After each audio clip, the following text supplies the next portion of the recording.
আজকে আমরা প্রিয়ম আর প্রীতেশ নামের দুই যমজ ভাইয়ের একটা দারুণ গল্প শুনব। তবে এটা শুধু দুই ভাইয়ের গল্প না, সত্যি বলতে এটা আমাদের নিজেদের সম্পর্কগুলোকে আর একটু গভীর থেকে চেনার একটা সুযোগ। যমজ ভাইবোনদের দেখলেই তো আমাদের মাথায় এই প্রশ্নটা আসে, তাই না? যে দুজনের চেহারা যদি একদম একরকম হয়, তাহলে কি তাদের মন, তাদের ভাবনা চিন্তাও এক হবে? এই প্রশ্নটা নিয়ে কিন্তু আমাদের আজকের গল্পটা এগোবে। চলুন তাহলে গল্পের ভেতরে ঢোকা যাক। আমাদের গল্পটা শুরু হচ্ছে একটা ছোট্ট শান্ত শহরে, যেখানে প্রিয়াম আর প্রীতেশ নামের দুই যমজ ভাই থাকত। বাইরে থেকে দেখলে কে বলবে ওরা আলাদা, একদম যেন আয়নায় দেখা দুটো মুখ। কিন্তু ওদের দুজনের দুনিয়া ছিল একেবারে দুই মেরুর। প্রিয়ম ছিল শান্ত, চুপচাপ, সারা দিন বইয়ের মধ্যে ডুবে থাকত। আর অন্যদিকে প্রীতেশ, সে ছিল একেবারে দুরান্ত, সাহসী, খেলাধুলা ছাড়া কিচ্ছু বুঝত না।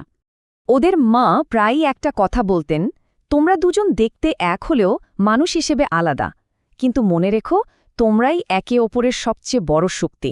ছোটবেলায় এই কথার আসল মানেটা ওরা ঠিকঠাক বুঝতে পারত না, কিন্তু সময় তো সবচেয়ে বড় শিক্ষক, তাই না? কিন্তু সব সম্পর্কেই তো ঝড় আসে, তাই না? ওদের জীবনেও এলো একটা ভুল বোঝাবুঝি, যা দুজনের মধ্যে একটা দেয়াল তুলে দিল। চলুন দেখি ঠিক কি ঘটেছিল সেদিন। ঘটনাটা শুরু হলো স্কুল থেকে। স্কুলে একটা বড় আঁকার প্রতিযোগিতা হবে। প্রিয়ম তো দারুণ আঁকে, ও অংশ নিতে একদম তৈরি। কিন্তু ঠিক প্রতিযোগিতার আগের দিনই সে ভীষণ অসুস্থ হয়ে পড়ল।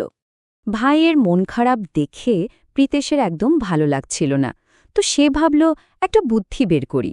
সে ঠিক করল চুপি চুপি প্রিয়মের হয়েই প্রতিযোগিতায় অংশ নেবে।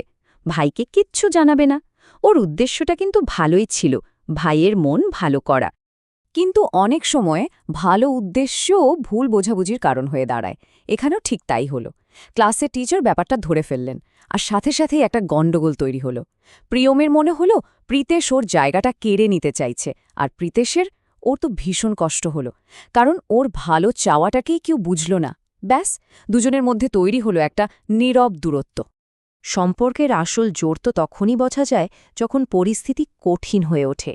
এবার এলো সেই সময়টা যখন দুই ভাইকে মুখোমুখি হতে হলো সত্যিটার।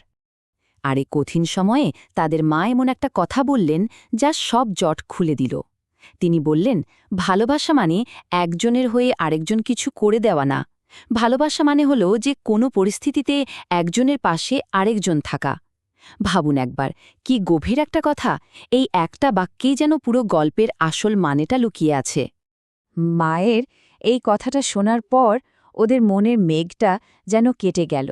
ওরা বুঝতে পারল ওদেরকে একে অপরের মতো হতে হবে না, ওদেরকে শুধু একে অপরের পাশে থাকতে হবে।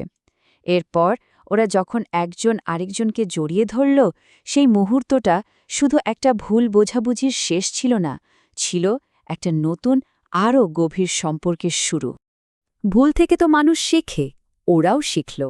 আর এবার তারা ঠিক করল নিজেদের ভিন্নতাকে কমজোরি না, শক্তি বানাবে। তো স্কুলে এলো একটা সায়েন্স ফেয়ার। এবার কিন্তু আর আলাদা আলাদা নয়, ওরা ঠিক করল একসাথেই কাজ করবে।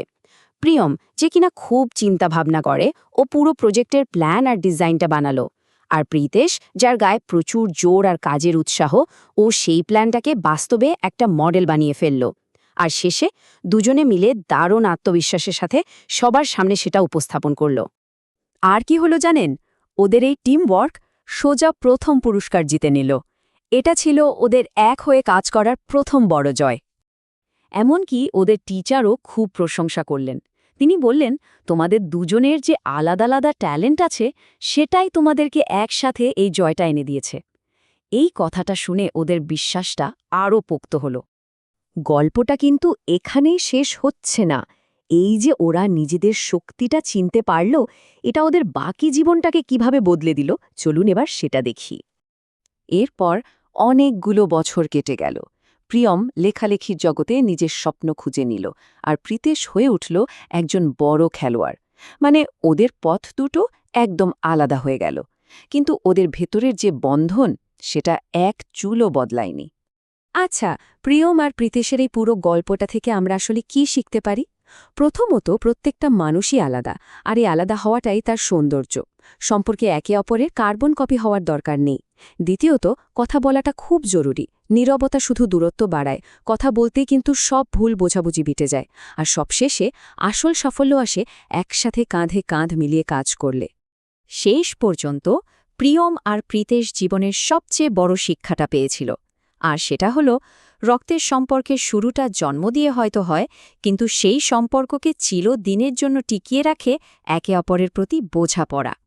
তাহলে চলুন, শেষ করার আগে এই প্রশ্নটাই ভাবা যাক, একটা সম্পর্ককে আসলে কি চিরস্থায়ী করে তোলে? শুধুই রক্ত বা ভালোবাসা, নাকি এই সবকিছুর ঊর্ধ্বে একে অপরকে বোঝার ক্ষমতাটা? উত্তরটা নিয়ে ভাবার ভার আপনাদের উপরেই ছেড়ে দিলাম।